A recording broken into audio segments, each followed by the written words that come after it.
Hi everyone, my name is Karen, this is my channel RatherBeReading, and today I'm bringing to you the New York Times by the book tag.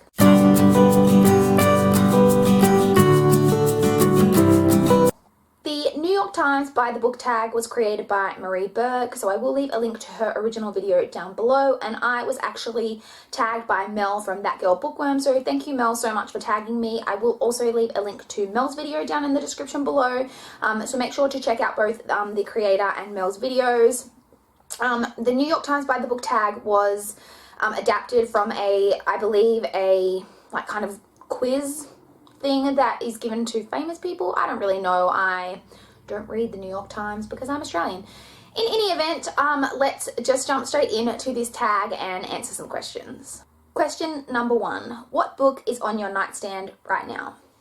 I generally on my nightstand have the book that I am currently reading, and then I also keep on the side of my nightstand the books for that month that I have already completed until I do my wrap up.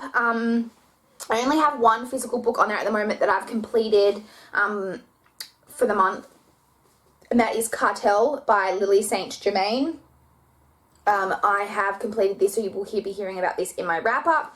And then I'm not actually really currently reading anything at the moment. I completed a book last night, which I've already taken back to the library today because it was overdue.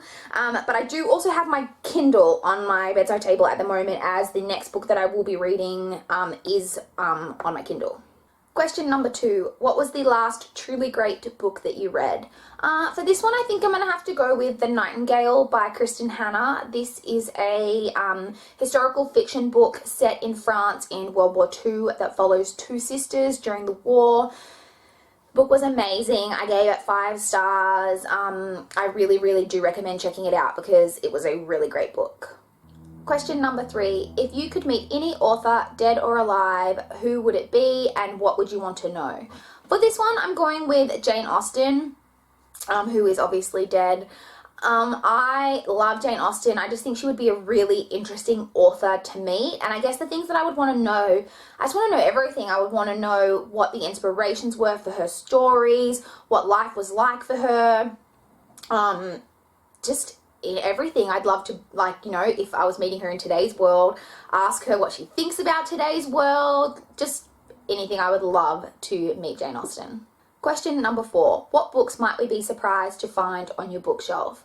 I don't really know if anyone would be surprised to really find anything on my bookshelf because I do read quite a wide variety of books and genres and such. I don't even know if anyone would be surprised right here. I don't think you can see it, but I do have the 50 Shades of Grey books, which I have read. And then I was thinking about it a bit more and I thought, So I have these 2 bookshelves behind me, but I also just over here across the room where you cannot see it, I have another bookshelf, and that bookshelf is entirely filled with Mills and Boon. I just plucked this one randomly off the shelf to give you an example. I used to really love Mills and Boon. I was obsessed with them for a while. I have literally an entire bookshelf filled with them. I would read a book, then read a Mills and Boon, then read a book, then read a Mills and Boon, then read a book, then read a Mills and Boon. So I have a lot of them. I have gotten over my obsession. I'm not really into them anymore, but I do have an entire bookshelf filled with them, so you may be surprised to find these on my shelf. Question number 5. How do you organize your personal library? These 2 shelves just here are organized alphabetically by author. Obviously, this shelf that I just mentioned just randomly has my Mills and Boon on it. They're not really organized. They're in genre because Mills and Boon have different areas of Mills and Boon. So I have all the sexy ones together and all the desire ones together, etc. I also then have a smaller bookshelf in my room that is kind of similar to this, but it just only goes to about this high or maybe a little higher. And on that, I have my favorites, and then that's how it's kind of started out. And then the top shelf was reserved for my TBR books. However, I now have that top shelf of my TBR and then 4 to 5 piles on the floor. I am considering, I want to reorganize my bookshelves. I'm planning, as I just mentioned, I'm not really into Mills and Boon anymore. And while I enjoyed them when I read them, I'm never going to reread all the ones that I have. So I do want to get rid of all of the Mills and Boon that I do have on that shelf, and then take the books that are on the favorites shelf in my bedroom and kind of bring them in here and have my books spread out across these 3 bookshelves in here. I don't think I will have it then alphabetically by author. I like the organization of that, but I find it really difficult to, like, when I finish a book and then I want to put it on the shelf, I've got to like move everything along like where it slots in. It's just really annoying.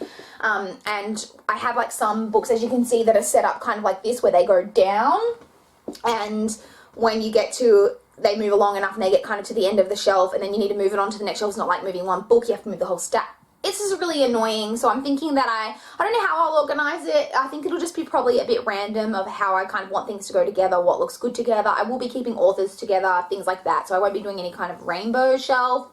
I'm not too sure. And then I will use this small bookshelf in my room exclusively as a TBR bookshelf. I will probably still end up at this stage with a few piles on the floor, which isn't a good thing, but hopefully eventually that will just be a TBR bookshelf. Question number 6. What book have you always meant to read but haven't gotten around to yet? Any books that you are embarrassed to not have read yet? So for this, I could basically say anything on my TBR are books that I've been meaning to get to and just haven't gotten to yet. 4 books that I've been meaning to kind of read, not meaning to read, but like I'm embarrassed that I haven't got to yet. I had a little think about this, and like basically everything that's popular on BookTube that I haven't read yet, I want to read, and I can't believe I haven't read yet. Some examples of this is the Stephanie Perkins books, the Anna Lola Isla companion trilogy. I don't even know if I'm going to enjoy that much, because I think it may be a little too juvenile for me, but I do want to give them a go. Rainbow Rowell, I've never read anything by her. There are a lot of books that I'm embarrassed to not have read yet, so those are just some examples. Question number 7. Disappointing, overrated, just not good. What book do you feel you were supposed to like but didn't? Do you remember the last book you put down without finishing? So I couldn't really think of any books that I thought I was supposed to enjoy and didn't. I mean, there's always books that I don't enjoy, but none that I feel like I should have necessarily enjoyed. Like, I feel like I should enjoy every book, but it's not always how it works out. A kind of example that I have recently is a few people on BookTube recently have been reading The 13th Tale by Diane Setterfield.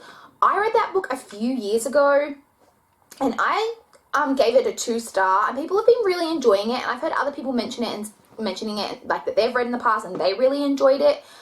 I can't remember the book that well though, and I don't know what it was about it that made me give it a 2-star, so I have been considering rereading that just to like get an idea of whether I really didn't enjoy it. Maybe it was just in the moment.